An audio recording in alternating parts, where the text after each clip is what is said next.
Hi, this is Eddie from Big Ed's Barbecue in Waukegan, Illinois, and you are listening to the Geekcast Radio Network, sucker. Gentlemen, let's broaden our minds. Lawrence?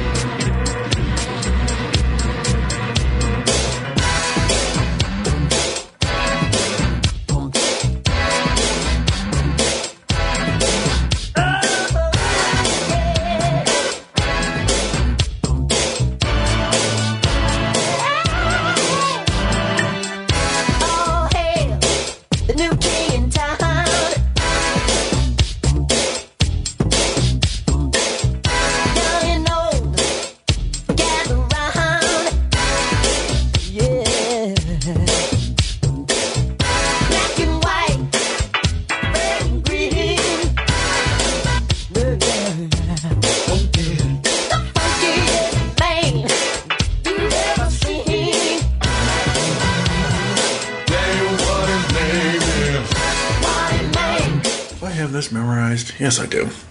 Hello and welcome to Geekcast Radio. This is episode 195. Well, it really is 195.5, but it's going to be 195 because we're going to move 195 to be 195.5 because that bloody UK person. Anyway, Terry Smith's Music Talks episode will happen on December 3rd. This episode will be released November 14th on geekcastradio.com. And today I have the immense pleasure of welcoming one of Illinois' most famous people. He has a very interesting story that I feel everyone needs to hear. This is the third or fourth time I've done an in-person interview thing, and I hope everybody listening to this likes barbecue. Hell, I hope most of you love barbecue, because today on the show I have with me Big Ed from Big Ed's Barbecue in Waukegan, Illinois. What's happening? What's going on, man? Barbecue. Barbecue? That's it. That's right. 15 hours. Oh, yeah. Low and slow. Low and slow. Yes. So, my lovely wife Karen and I have been to your restaurant a few times. Thank you. We love it. Good. And you posted, I don't know, at this point it's a couple weeks ago, whatever it is. I think it was November 4th. I could be wrong. I don't know. About what you guys are going to be doing for Thanksgiving at Big Ed's Barbecue in Waukegan, Illinois. And we'll give all the information of where people can find the restaurant. If you come to Illinois, or if you're listening to this and you live in Illinois, hopefully you know where it is. If you don't, you suck. That's right. Oh, and feel free if you have a need to drop any. We are an explicit pod. It's the one thing I said to Steve. I said, 11 years ago. No. I said to him, I do not make podcasts for children. Woo. If I want to say fuck, I'm going to say fuck. Oh, boy. Boy. Not saying you have to. Just letting you know. Fiddle faddle. That's right. With some TV Guide in there, too. I am loaded with it. So you posted about your all's annual Thanksgiving thing that you've been doing for the past 4 years, and that was one of the main reasons why I wanted to have you on, because I wanted to get the word out about that. Before we get to that, though, what is the story of Big Ed? I know I've read the story on the website, and I've kind of got some of it committed to memory about being a disabled veteran since '88. That is correct. Going into barbecue. Tell the people all about your barbecue journey, sir. Well, I'm the youngest of seven. And growing up the youngest of seven, my father told me that you have to learn how to cook at an early age, especially if you are married, because if you don't learn how to cook when your wife is mad at you, you could starve to death, or you could spend all of your money on fast food. So I started cooking at a very early age. I went into the military right out of high school because I had no idea what I wanted to do with my future. And while in the military, I was a mechanic working in an aviation unit. And they called down to the motor pool and said, hey, anybody want to go joyriding? We got to put some time on a Huey. I said, shit, I'll go. I've never, it's my first time up. We crashed About 100 feet at 80 miles an hour. That was my first and last time on a helicopter. So I was deemed damaged goods, and I received a medical discharge. And then when I got out, I went to Evanston Hospital, and I worked in the kitchen because, again, it was always about food. And from that, I stayed in the corporate life. And one particular job, or my last job that I had in corporate America, I was working for a healthcare industry. I won't say the name. They suck. Okay. I was managing an IT department. Okay. And their help desk, and I hired a lady to do reporting. They made her my boss, and then she fired me. Don't you hate when that happens? Hey. And at the time I didn't realize it, but it was kind of a blessing in disguise. Because here I am after years and years of working, I found myself unemployed. And I would just be home cooking every day, everything, while my wife worked. And it was really cool to watch her go to work while I had steak and eggs for breakfast, and it was the best. And I would always barbecue. I always loved barbecue. I cooked damn near everything, but I love barbecue. And my neighbor at the time, he would ask me, or one time he had asked me if my oven was broken, because I was always, sorry, that's the dinner bell. He asked me if my oven was broken because I was always barbecuing. And the whole neighborhood would actually reek of hickory. And actually, on our shirts, one of our shirts, it says, "What's that smell?" I actually had a neighbor at the time. He would always come down to the house and he would go, "What's that smell? What's that smell?" And one of my neighbors was Jason McKee, who fullback for the Chicago Bears. And again, Chicago Bear player in the off season, and there's always the smell of food in the air. Naturally, we struck up a bond and became very close friends. And he asked me if I wanted to cater his charity event. I'm like, shit, yeah, I'm unemployed. I got nothing to do. He said, it doesn't pay anything, but you get to meet a lot of the guys. And I said, all right, cool. And I did the event. I was starstruck because, I'm a huge Bears fan. And to see the guys and be shoulder to shoulder with them, and they're loving the food that I made, it kind of blew my mind. Yeah. And about 2 weeks after that, I'm at home and my phone rings. This is before smartphones. Mm-hmm. I actually had to look at the caller ID. And it said Devin Hester. Oh, wow. And I said, nah, that's... no. And I answered and it was him. And sure as shit, he said, I had your food. And, would you be interested in catering my birthday party that's coming up? I'm like, yeah. And, I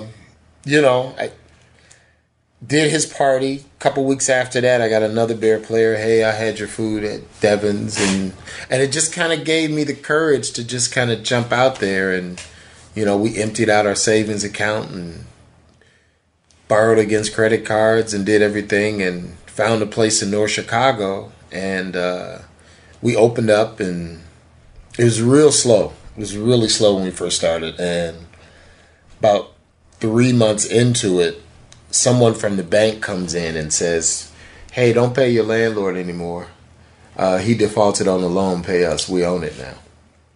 Oh, shit. Yeah, that was my whole reaction. Remember, emptied my savings account, 401k, all of that. Mm-hmm. And now we're trying to make a go at opening a restaurant. And keep in mind, I've always cooked in restaurants and worked in them, but I've never owned my own. And so we had that, and again, it was dead. No one told me that at the time North Chicago was probably the poorest town in Lake County. So, struggling. My partners, I got 3 business partners, Katie, Rhonda, and my wife, Kim. My business partner, Ron, in the beginning, she used to cash her payroll checks to help us make payroll at the restaurant for years. Wow. So we get a call one day from Steve Delinsky. Calls me on my cell phone. And I'm like, the Hungry Hound? He said, yeah, I heard about your place, and, you know, I got so many people, and they said I should check it out. So, you know, I'm going to come up and, you know, do a feature on you. I was like, hell yeah. So he came, and he kind of put us on the map a little bit. There was a blogger at the time who wrote a review that I think got Steve Delinsky's attention. And man, this guy wrote this article, and he literally just called out all of the other barbecue restaurants. He was like, we have a winner. That was the name of that was the title for his article. It said, we have a winner. And he just went to destroy all of these other barbecue places and saying, they suck, they got nothing on this, and big ass is and I'm like, I thought it was cool at the time until I realized that the barbecue community, they didn't like that. Yeah. So the people who were already talking about barbecue had some issue with this guy saying that I was better than their places. Everybody else, yeah. And I had barbecue people coming out of the woodwork. They were harsh. They were really, really harsh. And the best part about it, though, from all of that was one day I'm in the restaurant, and this little short, older white guy, heavy set, comes in and says, "Hi, I'm Sweet Baby Ray. I read about you on the internet." And I was like, "Get the fuck out of here."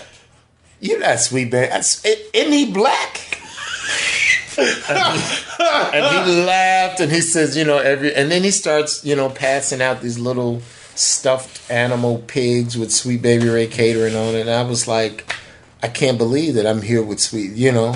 And, you know, we struck up a friendship, and my wife thinks that he had a man crush on me or something, because we just, you know, the first time we decided to take a day off, because we were going nonstop 7 days a week, I told him, we're going to come up to your restaurant and eat. He said, no, you're going to come to the house and I'm going to cook for you. Oh, wow. Sweet Baby Ray is going to cook for me. Huh. Uh-huh. So we did, and the food was great. And he didn't make barbecue. I think he made tenderloin or some shit. But we just the best of friends. And he gave me my first smoker. Oh, wow. Because when I started cooking on an aquarium, which is kind of, you know, the standard in Chicago. And right. So, yeah, he gave me my first smoker. He brought it up. We were in our downtown Waukegan location at the time. And he said, why don't you put a smoker in that back doorway? And I said, man, I don't have it. It's a $30,000 smoker. He said, tell you what, I got one in my warehouse. You can have it. I'll pay to install it, and when you get rich and famous, you pay me back. I haven't paid him back yet. Oh, come on. Yeah, but, you know, and we just, you know what I mean?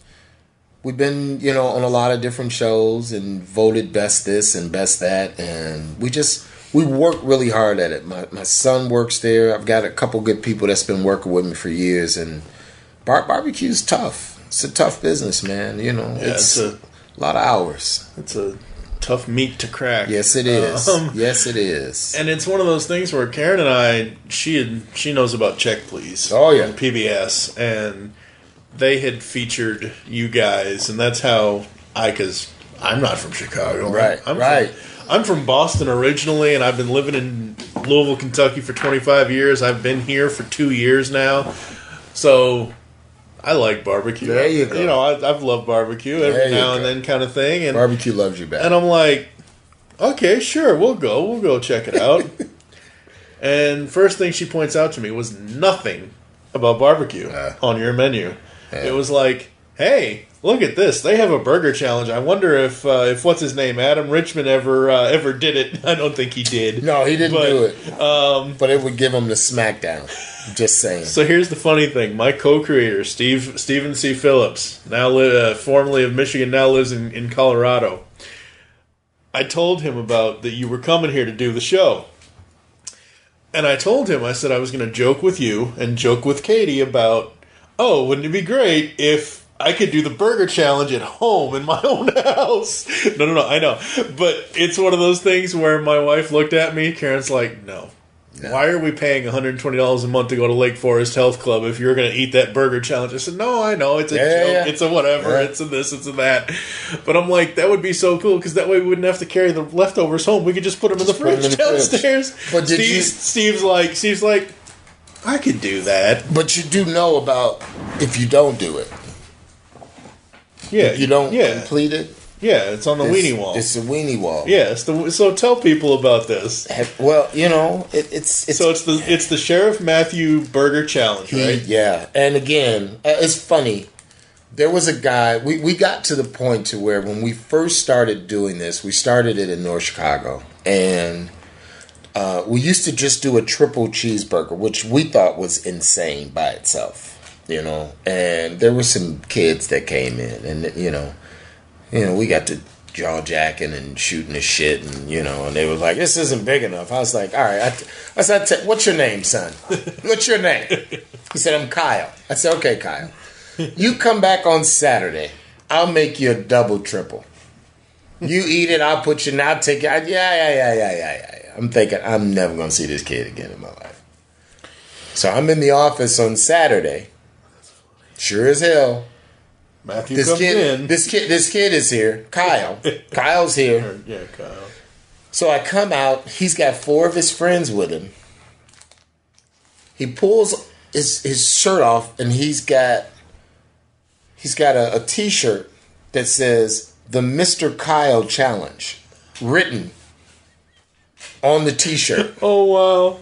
And so his friends, they couldn't do it. So I made 4 of these things. And Kyle ate it, and I think it took him like 23 minutes. Uh-huh. And just to be a smartass, he ate a piece of cake when he finished. So I was true to my word. I took the picture and put it on the wall, and it snowballed from there. And we just got to the point to where we were like, everybody was 20. Then it was 17 minutes, and then it was this, and you had people literally like killing themselves trying to beat the next person's time. I said, okay, all right.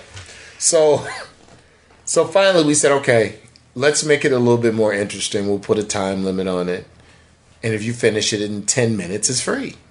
Because the last person before we did that was at about 11 minutes and 30 seconds. And right before we were printing up the menu. We were changing the menu boards in the restaurant. And this one guy came in and he was like 10 minutes and 50. So we said, we'll just go ahead and make it a 10. We'll make it that. Yeah. And I swear to God, we were 2 days before getting the boards reprinted. And this one kid came in and he called himself the sheriff. I'm the sheriff. And I'm thinking, okay, sheriff. I come out, we bring the burger out. It was on a Friday. There was live music. The place was packed. I'm like, I'm just going to go in here and get ready to start writing my insults. There's no way your little ass is going to do it. And sure enough, I'm in the office, and in between the music, and then you hear people just uproar, like they're at a game. They're cheering and they're rooting, and I'm like, what is... And then the guy on the microphone starts saying, he's getting there. He's about to do it. And it's like, and I turn the cameras on and I come out and I'm like, holy shit, he's about to do it in 10 minutes. And he did it 9 minutes and 58 seconds. Holy and crap. He beat the challenge. And I had to go back and change the boards to the sheriff. Yep. And nobody's come close. So if you don't do it, we just roast you really bad. No, it's not that bad. Oh my God! There's some of the stuff I wish I could say. I just don't. I don't. But it's fun. I've seen some of the stuff. It's not. It's all in good fun. Yeah. I mean, it's come on. I've had people say, "I can't believe you're this mean. I don't know why people would ever come to your restaurant." I mean, I'm like. Yeah. That's not being mean. That's being, that's just joking around with people. Yeah. So, for those listening, Steve Megatron was at my wedding in December of 2017, December 6th, 2017. He's the little skinny dude on the left there to me. Or, well, on the right. It's him over here. Okay. I told him about this challenge. He's like, I could do that. Yeah. That's nothing. Yeah. I mean, look at this guy. He's it's friggin' skinny as hell. He has his metabolism guys. Like, yeah. It's usually the small guys that can put it away. But I'm just saying, tell him just don't do it. Just don't do it. Because, So, the burger challenge is something you guys are famous for. Yeah. The burger challenge, folks, is not just the burger. It's also a pound of fries and the drink. Yeah. So it's like eating a meatloaf in 10 minutes. Don't do it. Just don't do. People ask me all the time, "Did you do it?" No. I may look stupid, but I'm smarter than I look. There's no way I'm going to eat that much food in 10 minutes. No. Stupid. The second time we went to the restaurant, the only reason why, and I said this a second ago, the only reason why I would do it is I don't care. I mean, it's $25 if you don't do it and you get put on the weenie wall. Yeah. Hey, $25. I've spent more at other restaurants on burgers that are probably, Get the burger and enjoy it. It's actually a very good burger, but 10 minutes. I am talking about your ass and all of your family members if I can. Yeah. So, the Thanksgiving thing, you've been doing this for 4 years. Tell people about what you guys do at the restaurant for Big Ed's Barbecue for Thanksgiving. So, it is a free Thanksgiving meal. When we first started, we opened it up. We basically wanted to feed those who were less fortunate, who didn't have a place to go, or And when we did it the first time, we noticed that there were so many different scenarios as to why people needed a meal. Right. There was a guy that came and he had just lost his job, so he basically, brought his family, and he kind of, when it was over, he said, "Thanks for letting me come and have a good meal with some dignity." So then we started realizing that, there are people who were forced to work. First responders are working, Right. Everything doesn't shut down because it's Thanksgiving. And with, things being what they are now. So we just decided that we were going to open it up, and anyone that just wanted to have a good meal. We're close to the Navy base. There are people who can't get home to be with their families. So it's basically a free Thanksgiving meal with all of the trimmings and a lot of volunteers, a lot of other people that donate. There's a restaurant in McHenry, Epic Deli. People that we know and love. They always donate cheesecakes. They make, some killer cheesecakes. I almost don't want to put them out. Just saying. You just want to keep them at home for yourself. I got it. So it's a wonderful, wonderful time where we all get together and we allow people to come and just have a meal. And it's a lot of networking where people get together and talk and meet each other and connections. And people who live in Lake County, there's a couple of people who can't come to the restaurant that, are kind of bedridden or homebound. We deliver to the people in Lake County that are, awesome. So I got a message on Facebook a couple days ago where a lady reached out and said, my mom is, I forget how old, and she had it last year, and all she talks about is how she still talks about how good her meal was that you provided last year.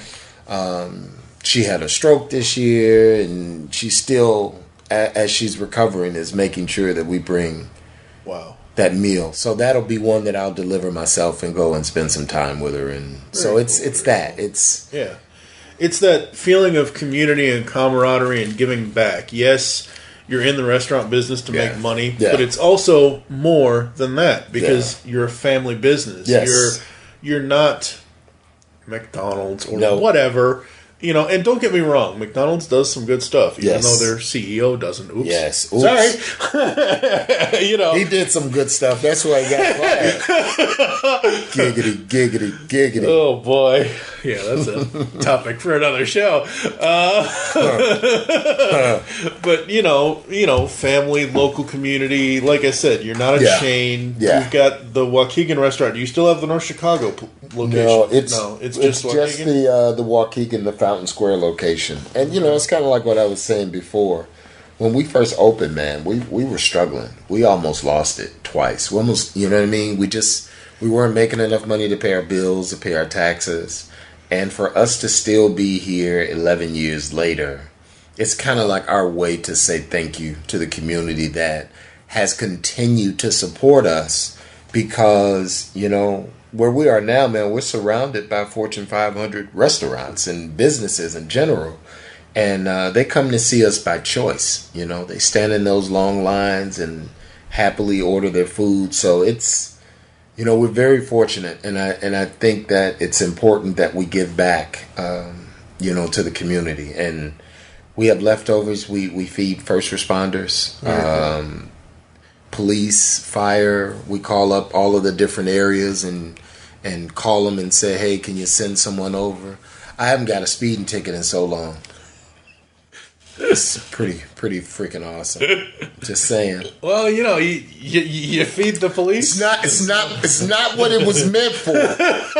Just for the record. Just saying. You know what I mean? But some of my employees have gotten out of speeding violations because they were either in Big Ed's attire and So, but no, they work around the clock. They you know, they put their lives on the line for us, and it's giving back to the community that's given so much to you over the last 11 years. Yeah, we don't do leftovers. You know, we don't reheat it. So if we have stuff left over, we got to do something with it. So we just figured we'd do that. You know, especially with, you know, you look at, you know, think of any of the first responders, police, fire, EMS. Yes. Most of those people are 24, you know. Yeah, they're working. 24-hour people. May not always be the same officers or firemen or ambulance workers or, you know, EMS, but those three services never shut down. Absolutely. And like when we have the really bad snowstorm, we do that for the streets and sanitation workers. You know, like I think is it last year or a couple years ago, man, when we were just, the snow was just brutal. And all we were thinking about, these men and women they're running. They're running. So, you know, we took them some food, and, you know, I think what separates us from the chain is that we are hands-on in the community. Yeah. You know, so the chain restaurant that is in our area, the person who either owns it, they're not there. You know what I mean? No. So we kind of, you know, we're deeply rooted and deeply connected. You know, we hire from the community, all of those different things. So it's very important to us to make sure that we give back as much as possible. And, you know, I think that's why we continue to be successful, because we're just firm believers in just putting people first. It's more about people than profit. Always has been. So we'll continue to do it. I wish we could have started it earlier, but, you know, now that we're doing it, you're established, you can continue to do it. Do it well. It's the best. It's absolutely best. There's nothing better than being able to give back to those that come into your restaurant on a daily basis or a weekly basis or whatever kind of thing. And then, you know, at the end of the year or whatever it is, whether it's Thanksgiving or Christmas, or like you said, if something happens, heaven forbid, a snowstorm happens or a hurricane or whatever kind of devastation you can think of, it's like, well, let's open it up to everybody. And, absolutely. You know, like you said, if people can't come, we'll find a way to get it to them. Yeah, we'll get it to you. Absolutely. You know, kind of thing. For those who are local here in Illinois, where can the people find you in person? Where is the restaurant, phone number, all that good stuff? We are located at 4030 North Point Boulevard in Waukegan's Fountain Square. For the loyal locals, it's the old Lakehurst Mall. We are right behind the Walmart Auto Center. And we've been there for about 5 years. Our website is www.bigEdsLLC.com. And our phone number is 847-473-5333. So Awesome. I live there. Get there a little after 4 every morning. Well, if you smoke things for 15 hours... Don't call me. Do not call at 4:30, 5 o'clock in the morning to talk about barbecue. Just don't. That happened a lot. Really? Yeah. So, like now, we get people that'll call to reserve food for later. Oh, wow. So I don't answer the phone in the morning because they know I'm there. Yeah. Or people, they're knocking on the door and I'm in there hiding. Like, are you kidding me? Really? Who the hell wants to eat at 7 in the morning? It's barbecue. Yeah. Oh, dude, trust me. Yeah. No, seriously, I think we brought leftovers home the first time we were at the restaurant. Yeah. The next morning, I had the rest of my pulled pork sandwich for breakfast at 7 o'clock in the morning. Yeah, so if you're at home. Well, right, yeah, but I'm saying, like... Don't come trying to get it at 7 o'clock in the morning. Come on, man. That is just... you're asking for trouble. 7 o'clock. Yeah, I'll have some rib tips, please, and some cornbread muffins. Yeah, okay. And would you like a seatbelt for your toilet? Yeah. I'm just... man. Yeah. No, thank you. No, thank you. It's so funny. The menu. Yes. It's the most interesting description for a menu I've ever seen. How did you come up with this? Because, as we said in the very beginning of this, folks, it's not wings. It's wangs. It's wangs. And it's rangs for the onion rings. Yeah. So, did you write all of this stuff, or did somebody else? Or? Well, I did. And, again, when your job is to inhale smoke, not the other smoke, because I can't do that. I think I and my partners are probably the only people in the world that are not getting high every day. So, just saying, when you breathe in hickory for a living, it has a tendency to scramble your brain just a little bit. And we're very laid back. We're kind of twisted in that way. And, like, for instance, we have the plain ass salad. Yes. And I was going to bring that up. It came about because when I was trying to figure out what we were putting on the menu and I was writing things down. Right. And my wife says to me, well, you need to have a plain salad. Yeah. I said, I'm not putting that on the menu. Nobody's going to eat a plain ass salad like that. And she said, they will. You need a plain ass salad. And I was like, and we kept going back and forth. And I said, all right, I'm going to put it on the menu just like that. Plain ass salad. Just like that. And it's one of our biggest as far as salads. So the plain ass salad, folks, it's $5.99. Yeah. Lettuce, tomato, and cucumber. That's it. For those who are really trying to watch their weight or just be plain boring. Yeah, that's what it is. And there's a lot of plain, boring people that order the plain ass salad. I don't know. I don't know. I'm twisted. I can't help it. I see the world differently. But that's good, though, because if we all saw the world in the same light, we'd all be robots, and Will Smith would be our overlord or some weird thing in the future. I'll take that. So it's really wings, rings, and it's not sandwiches, it's sandwiches. Yeah, so first of all, if you make it right, it's a sandwich, damn it. That's what we put on the shirt. It's sandwich, damn it. Because I don't know about you, I don't want to have a sandwich. Yeah. That sounds like something, you get downtown at a brothel. You got to go to pot. And we won't make it most of the time. If you come in our place and you say, yes, I'll have a brisket sandwich. And we'll go, nope. We don't sell. It's like, no sandwich for you. Yeah, we've been given that reference a lot. Just saying. But it's really funny when we get the people from out of town, because we're close to the Navy, and there's a Navy graduation almost every Friday. So we get people that come in, and they'll, all proper, and they'll go, I'll have a sandwich, and we'll go, nah, sorry. And they'll step back, and they'll go, excuse me? Oh. We don't sell sandwiches here. And then they look at the board like, I see it. It's right there.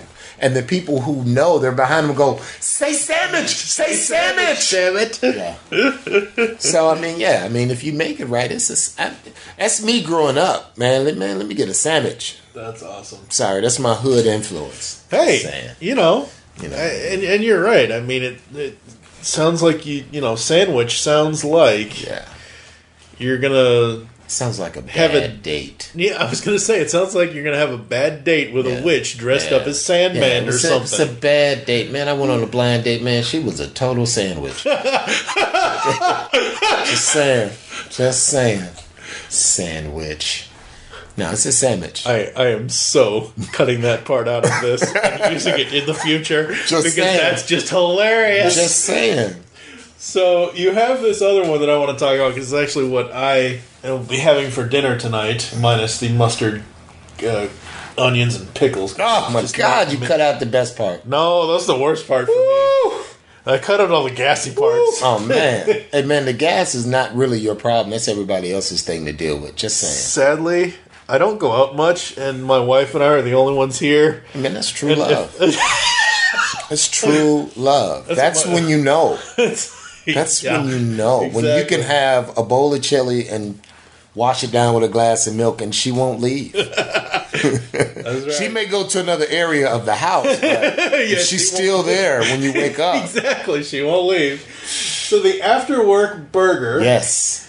A pound of meat with all the trimmings. Eat this, go back to work, and get fired for sleeping. Now you understand? True story. See, the cool thing about this is I work from home. See? Well, so I can just go to bed. I'm going to get fired. This is just right for you. I can change the menu if you like. No. And put you on there and say, this is not for you, Mike. I'm just saying. I can change that. I'm just saying. That's funny. Yeah. Unless you work from home, don't get this. I can do that. So funny. I'm just saying. Oh my God. It's a lot. It's a lot to eat on your lunch break, and you try to down that puppy, and you got the meat sweats, man. It's good. It's a good burger. It's a really good burger. Yeah. Oh boy. All right. So I think that's going to do it for us. Is there anything else you would like to say? Anything you want to pimp out? Anything you want to, impart on my audience? No, this is my first podcast interview, so I'm very psyched. So if I do more of them, you'll always be my first. So this is pretty cool. I'm happy that people want to listen, and that I get an opportunity to share our story and talk about what we do in the restaurant. Definitely want to give a shout out to my crew. Because again, in order for me to be here with you, they're working their asses off. So it's my wife, Kim, my partner Rhonda, Katie, my son Eddie. He's little Eddie, although he's bigger than me. Yeah, he is. Yeah, but I always remind him that I hit harder. So I gotta say, shout out to everybody. My dishwasher, Paulie, he has been with me almost since the very beginning. He speaks very little English, but he speaks enough just to talk enough shit to drive everybody crazy. He's loyal. I love him. Jeffrey, Kyle, Brittany, who we also call Brenda. I don't know why. Hillary, Lamar. Lamar's new. Frankie. I'm trying not to forget anybody. They'd be mad. Why you didn't say my name? You didn't say. You shout out. You should remember them. Quentin, who's been with me almost since the beginning. He's the one that we call Q Dizzle. Who else am I missing? I don't know. They'll let you know once they hear this. They can suck it. Just, I'm very happy to be here. I want to thank everybody that, again, has continued to support us. We have a very loyal following, and I hope they'll tune in and listen. I'll actually be on Channel 5 November the 19th. Awesome. Doing a little cooking segment and talking about the free Thanksgiving meal. So cool. Yeah, man. Let's look them out 5 days before that. I mean, we're not as famous as Channel 5 in Chicago, but you're on your way. Yeah. Now with this, no, I'm just kidding. Let's hope with this right here, over the top. Yeah, man. Come on. What's that smell? Emmy? No. I think that was those onions I had.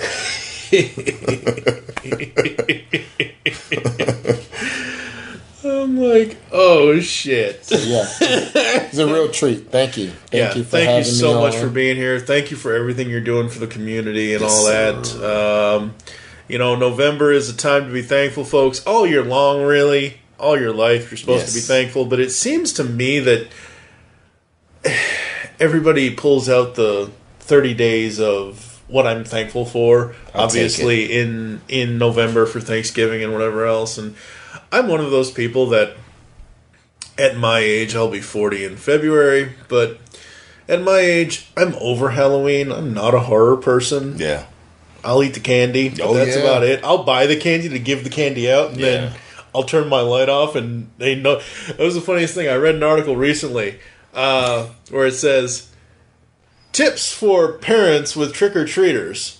Only go to houses where the porch lights are on. And I told Karen, I'm like, porch lights going off. Bye-bye. Yeah, we're doomed. We're doomed. Because it used to be that. You go, and I don't give a damn if your light's out. I'm going to keep ringing your doorbell and knocking until I get some candy. Okay. If not, you're getting some dog poop in your door. I'll give you the candy if you bring that burger challenge. All right. All right. So, for me, Halloween is Halloween. It is what it is. But then people immediately go to Christmas, and I'm like, hello. Yeah, there's one in there. Yeah. There's a certain order to things, and I'm sorry. Halloween comes before Christmas, and so does Thanksgiving. Right. I mean, it's all about the retail. The industry, retail, yeah. You know what I mean? Because and I think that's why it's really important for us to just not worry about making money, but it's really about just giving and and family and community. So, y'all can skip over it if you want to. We're gonna slow the shit down and we're gonna eat some turkey and get everybody fat and happy like me. You dig. You dig. I'm much fatter than you are. That's all right. You got a long way to go. Listen, there. Nobody likes bones but a dog, and they bury it. So eat up. Bury the dead. They stink up the joint. Yeah. All right, you can find us on geekcastradio.com, on Twitter at geekcastradio. I am at TFG1Mike. You guys are on Twitter, right? I don't know. I don't got time for that shit. I'm working. Isn't that right, Mark? I'm working. Unleash the barbecue geek in you, and we will catch you next time here on Geekcast Radio when I talk with Terry Smith of Music Talks Podcast. Catch you next time, folks. Deuces.